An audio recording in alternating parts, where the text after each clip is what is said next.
ஸ்ரீரங்கம் ரங்கநாதர் கோவில் சித்திரை தேரோட்ட திருவிழா விமர்சையாக நடைபெற்றது. 108 வைணவ தலங்களில் முதன்மையானதும் பூலோக வைகுண்டம் என்றும் போற்றப்படுவது திருச்சி ஸ்ரீரங்கம் அரங்கநாதர் கோயில். இந்த கோயிலில் கடந்த ஏப்ரல் 28ஆம் தேதி சித்திரை தேர் திருவிழா கொடியேற்றத்துடன் தொடங்கியது. தினந்தோறும் நம்பெருமாள் கருடன், யாழி, யானை, தங்க குதிரை, பூந்தேர், கற்பக விருட்சம் போன்ற வாகனங்களில் எழுந்தருளி பக்தர்களுக்கு அருள் பாலித்து வந்தார். விழாவின் முக்கிய நிகழ்வான சித்திரை தேரோட்டம் இன்று வெகு விமர்சையாக நடைபெற்றது. நம்பெருமாள் மூலஸ்தானத்திலிருந்து புறப்பட்டு அலங்கரிக்கப்பட்ட சித்திரை தேரில் எழுந்தருளினார்.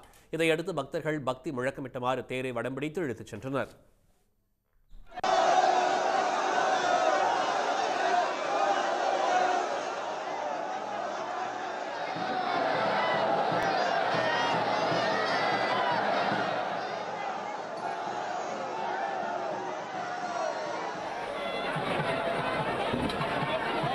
இது சுத்துப்பட்டாரம் எல்லாத்துலேருந்து கிராமம் எல்லா பக்கம் இருந்து பார்ப்பாங்க. ரொம்ப விசேஷமான ஒரு தேர்.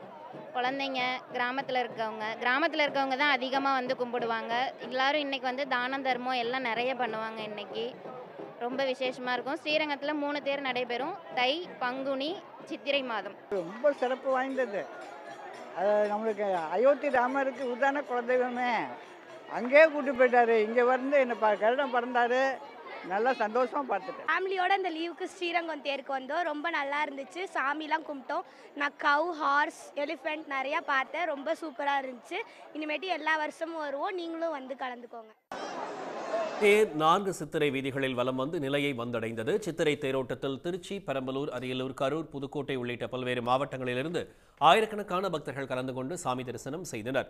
ஸ்ரீரங்கம் சித்திரை தேர் திருவிழாவை முன்னிட்டு திருச்சி மாவட்டத்திற்கு உள்ளூர் விடுமுறை விடப்பட்டிருந்தது. உடனுக்குடன் செய்திகளை தெரிந்து கொள்ள சன் நியூஸ் பெல் ஐகானை கிளிக் பண்ணுங்க.